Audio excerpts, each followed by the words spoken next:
L'incident survenu sur le chemin de fer transgabonais le dimanche 7 mars 2021 a conduit le patron des transports, Brice Constant Paya, à la direction générale de la société d'exploitation du transgabonais, CETRAG.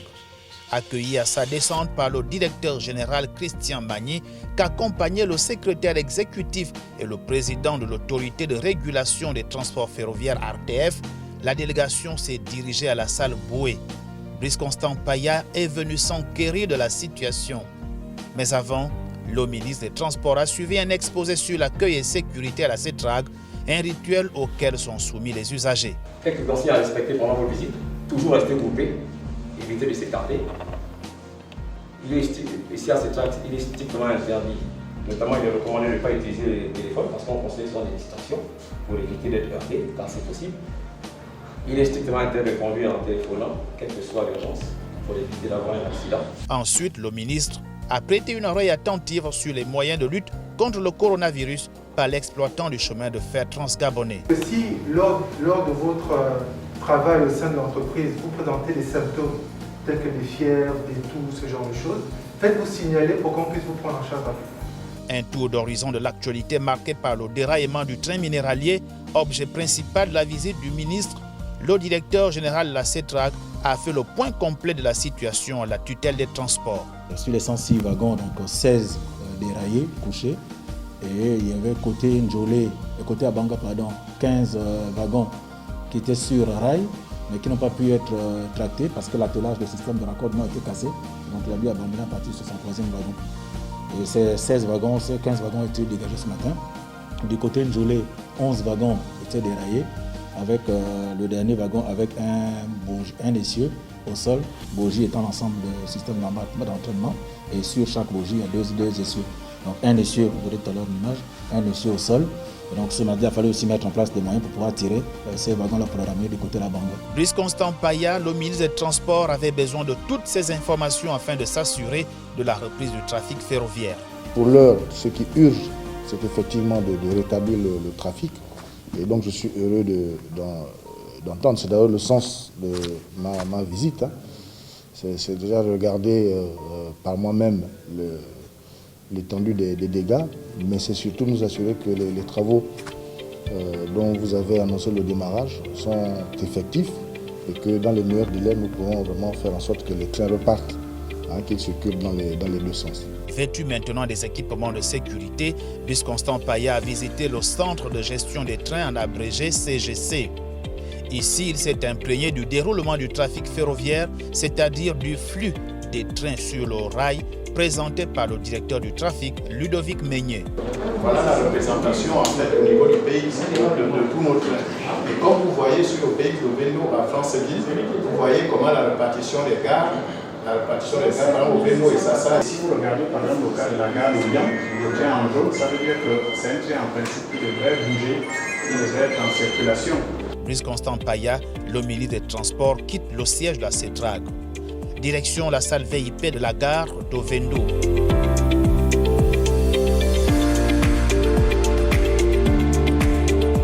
Puis l'embarquement dans le train pour le PK156 plus 800 et PK156 plus 500 entre Abanga et Njolé pour constater l'ampleur des dégâts. Dans le train, l'atmosphère est à la convivialité. Après plusieurs heures de parcours, voici la délégation avec à sa tête le ministre Brice Constant Paya qui arrive sur le lieu du déraillement. Nous sommes au crépuscule. Le patron des transports et le directeur général de la CETRAG, Christian Magny, font vite le tour du propriétaire. Les mastodontes endommagés sont encore sur le côté. Ils ont parcouru les 300 mètres de la voie qui ont été détruites, mais déjà réhabilitées par les équipes de la CETRAG présentes sur le lieu depuis 48 heures et qui ont travaillé d'arrache-pied nuit et jour.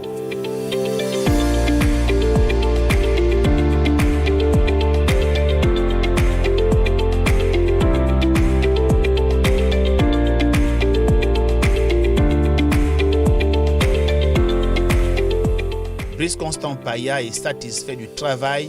Il en informera le chef du gouvernement, Rose Christian Osuka Ponda, car le chemin de fer transgabonais est le vecteur de la relance de l'économie gabonaise. Je suis venu pour deux raisons essentielles. La première, c'était de venir constater par moi-même l'ampleur des dégâts consécutifs au déraillement survenu hier. Et la deuxième raison, qui est peut-être la principale, c'était de vérifier que les travaux dont la direction générale de la CETRAG avait fait l'annonce hier avaient effectivement démarré, de sorte que nous puissions rouvrir la voie au trafic dans les meilleurs délais possibles. Et je dois avouer que j'ai passé toute une journée. Je vais repartir sur Libreville satisfait de ce que débuté hier à 18h30. Nous sommes aujourd'hui 18h15. L'essentiel a été fait. De ce que les techniciens m'ont dit, d'ici 21h30, après le train de bourrage qui passera, la voie pourra être réouverte donc, au trafic, en commençant par les trains marchandises qui attendent à Njolé. Et pour ce qui concerne le transport des passagers, donc les citoyens, les compatriotes qui ont attendu leur train depuis hier pourront commencer à circuler mardi. En général, les mardis, nous n'avons pas de train de voyageurs, mais exceptionnellement, nous allons mettre en place, en accord avec la direction générale de CETRAG, un train pour commencer à diminuer le flux de passagers qui attendent. Dans 2 heures de temps, tout le travail de réhabilitation de la voie est effectué et la voie est rouverte à 21h30. Je ne peux qu'être satisfait. Madame le Premier ministre est bien consciente de l'importance de notre voie ferrée. Nous avons une voie unique chez nous, au Gabon. Et lorsque cette voie est endommagée, les blocages que je venais d'évoquer sont à constater et sont à déplorer. Donc Madame le Premier ministre suit de façon étroite l'évolution de la situation, m'ayant demandé de vérifier la situation, de la tenir informée, qu'au sortir d'ici, je lui fasse le compte rendu de ce que j'ai constaté en la rassurant de ce que la voie sera réouverte à la circulation dès ce soir. Le travail du rail est certes herculien, mais les équipes affectées pour la réhabilitation de la voie accidentée ont été à la hauteur de la tâche. Elles ont suivi toutes les étapes et la technicité requise. La première étape a été celle du déplacement de ces wagons qui couchaient empiétaient la plateforme. Ils ont été dégagés par nos engins de travaux publics, donc les bulles, qui les ont mis sur le côté en les éloignant du gabarit. La deuxième étape a été celle du reprofilage de la plateforme. Les engins repassent pour reprofiler la plateforme, pour lui donner la forme, l'aspect idéal pour la pose de la voie. Et la troisième étape consiste bien donc à celle de la pose de la voie. Ce que nous voyons, c'est les traverses d'abord, ensuite les rails, le soudage des rails et le tirefonnage, donc l'attachement entre traverse et rail. L'avant-dernière étape va être celle du ballastage. Donc le train ballast arrive derrière nous. Il va ballaster l'ensemble de la voie. Et la dernière étape va consister à passer la bourreuse. La bourreuse étant cet engin qui va nous redonner le profil géométrique idéal pour la circulation des trains. Et après ces opérations, la voie sera rendue à la circulation. Pour comprendre la cause de ce déraillement, le directeur général de la CETRAG nous situe sur cette zone dite instable et qui s'étale sur 150 km. Le premier indice que nous avons enregistré hier, c'est d'abord une rupture de rail franche sous le convoi. Et donc en discutant avec les techniciens, ils m'ont annoncé qu'en fait, à l'endroit même, sous la plateforme, ressortait de l'eau. Et donc c'est cette eau qui engorge la plateforme, qui constitue l'instabilité, parce qu'au passage des trains, cette eau, l'eau étant incompressible, donc se comporte comme une pompe. Ce qui fait qu'au passage des trains, donc la voie s'affaisse. Et donc ce phénomène-là, nous avons sur les 150 premiers kilomètres, zone du marais de Como, avec de part et d'autre, là nous pouvons regarder aussi des lacs, des points d'eau. Et ces points d'eau viennent engorger la plateforme. Et donc comme la plateforme qui supporte des charges relativement élevées ne peut pas accepter par exemple la présence d'eau. D'où la qualification de zone instable, parce qu'elle est constamment en train de bouger, contrairement aux autres zones au-delà de Njolé, où la plateforme est plutôt stable.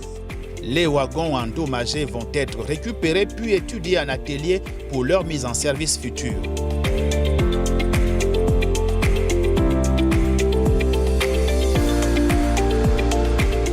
À 21h, les derniers réglages de la voie se déroulent.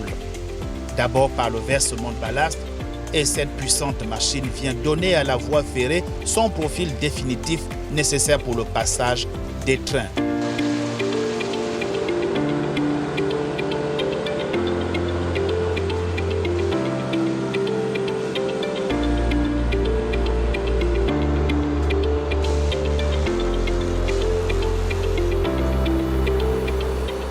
Voici la voie livrée et le trafic a repris.